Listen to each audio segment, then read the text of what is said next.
बिस्मिल्लाहिर्रहमानिर्रहीम। मैं हूँ आमना इकबाल और आज हमारे साथ मौजूद हैं सीनियर जर्नलिस्ट अजमत ख़ान हमारे साथ मौजूद हैं और उनसे बात करते हैं कुछ अली अमीन गंडापुर के साथ की तरफ से कि उनकी तरफ से कुछ बयानात सामने आए हैं जिन पे बात करते हैं और उनका तजिया जानते हैं।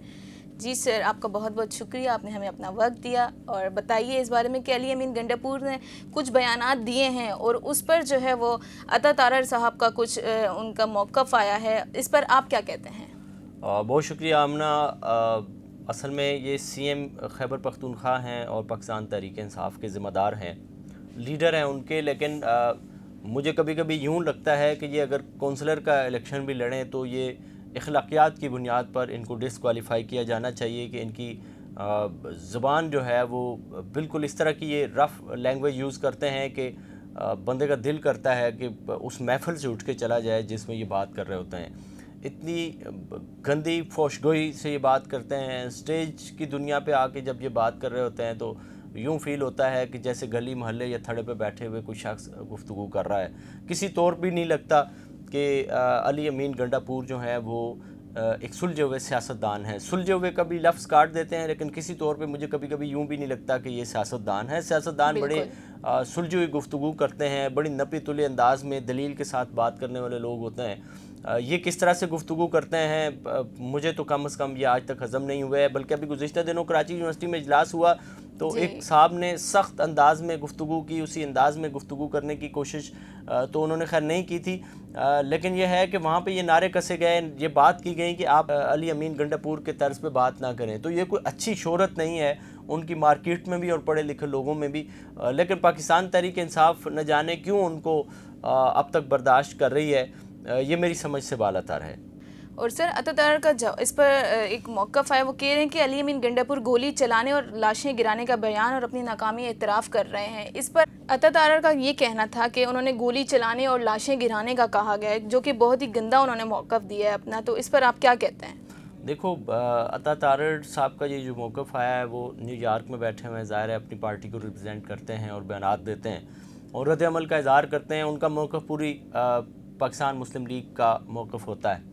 तो उन्होंने इस पे बहुत ही ज़बरदस्त अपने राय का इज़हार किया है, अपनी पार्टी का बयानिया बयान किया है कि अब ये देखें ना, ये अली अमीन गंडापुर को अगर आप देखें तो यूँ लगता है कि जैसे गले महले का कोई उबाश लड़का है। इस उम्र में भी कि वो पोतों और नवासों नवासियों वाले हो चुके होंगे, लेकिन उनकी हैयत जो ज़ाहरी हैयत है उसको देखें आप। इतनी बड़ी बड़ी जुल्फ़ें हैं। भाई आप दादा नाना की उम्र के बंदे हैं और एक वज़ीर आला की हैसियत रखते हैं आप, इस वज़ीर तरीके से आपने अपना गेटअप रखा हुआ है। तो वो मतलब जिस तरह का उनका गेटअप है तो वो उसी से कहते हैं ना कि इंसान जब सामने से आ रहा होता है और उसका लिबास और उसका ज़ाहरी हैयत जो है वो बता रही होती है कि ये शख्स क्या है, इसके अंदर क्या मौजूद है। तो मतलब एक तो ये उनका बज़ाहिरी हुलिया बता रहा होता है कि लुच्चे लफंगों वाला। ठीक है, जुल्फ़ें नौजवान लड़कों पे सूट करती हैं, लेकिन अगर बूढ़ा शख्स इस तरह की और इस तरह की हरकतें साथ में करे तो डेफिनेटली इनको लुच्चा लफंगा टाइप की चीज़ समझ आती है। दूसरा उन्होंने बयान दिया जी कि हम लाशें गिरा देंगे, हम खून बहा देंगे, हम ये कर देंगे, वो कर देंगे। गोया भाई बात यह है कि आपने पहले 9 मई किया, आप अभी तक उसका खमियाजा भुगत रहे हैं और आने वाले वक्त में मज़ीद भुगतेंगे। ये भी मौलाना फजल रहमान को दुआएं दें और नवाज़ शरीफ को दुआएं दें कि वो आपके रास्ते में रुकावट बने हुए हैं, वरना आपकी ऐसी की तैसी हो जाती। और दूसरा यह है कि आप जा कर के बिल्कुल ही बजाय सामने तो बयान देते हैं, लेकिन रात को जा कर के गिड़गड़ा के रो के माफ़ियाँ मांगते हैं और फिर घर जाते हैं आप। तो ये बात तो सबको अली अमीन गंडापुर की पता है कि वो बयानात इधर दे करके फिर जाते हैं सरकार के पास और माजरत करते हैं, नाक रगड़ते हैं, माफ़ी मांगते हैं कि अगली दफ़ा ऐसा नहीं करूँगा।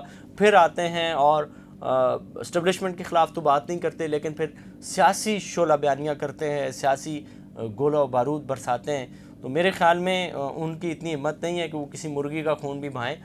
चिचाए के इंसानों का खून बहाना और इस तरह के बयानात देना ही मेरे ख़्याल में फजूल गोई हम कह सकते हैं इसको।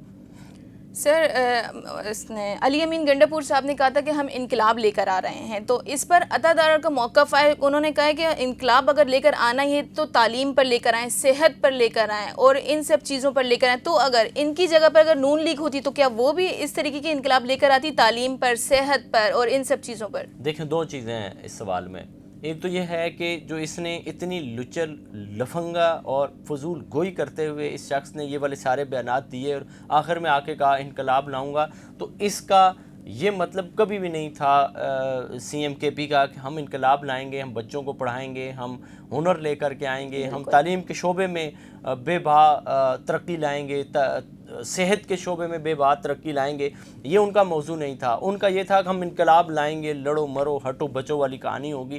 تو اس پر عطا تارڑ نے ان کو کہا کہ حضور اگر انقلاب لے کر کے آنا ہے تو عوام کے لیے لے کر کے آئیے، عوام کی فلاح و بہبود کے لیے کچھ پروگرامات کیجئے، ان کی تعلیم و صحت کے لیے آپ کچھ چیزیں کو ڈیولپمنٹ کے پروجیکٹ لے کر کے آئیے۔ تو عطا تارڑ کا بیان اس ضمن میں اس کی طرف تھا کیونکہ اس نے تو اسی طرح 9 مئی کے چیزوں کا اعادہ کرنے کی کوشش کی ہے جس پہ انہوں نے اس کو قدغن کیا ہے اور انہوں نے اس پہ تنقید کی ہے، اس کو ٹھہرایا ہے۔ اب دوسرے سوال کی طرف آتا ہوں کہ آپ نے کہا کہ کیا مسلم لیگ نون بھی یہی کرتی؟ تو میرے خیال میں اس وقت صرف میں ہی نہیں بلکہ تقریباً ہر تجزیہ کار جو پنجاب کی صورتحال کو جانتا ہے وہ یہ سمجھتا ہے کہ مریم نواز شریف بہت تیزی کے ساتھ، اگر چاروں صوبوں کے ایڈمنسٹریٹرز کو دیکھیں اور وزیر اعلیٰ کو دیکھیں تو سب سے زیادہ وہ بینگ اے لیڈی ہوتے ہوئے بھی بہت زیادہ ایکٹیو جا رہی ہیں، بہت زیادہ دبنگ قسم کے فیصلے لے رہی ہیں، ترقیاتی کام ہوں تب بھی، خواتین کے لیے کام ہو تب بھی، بچوں کے لیے ہو تب بھی، مطلب وہ بہت تیزی کے ساتھ کام کر رہی ہیں۔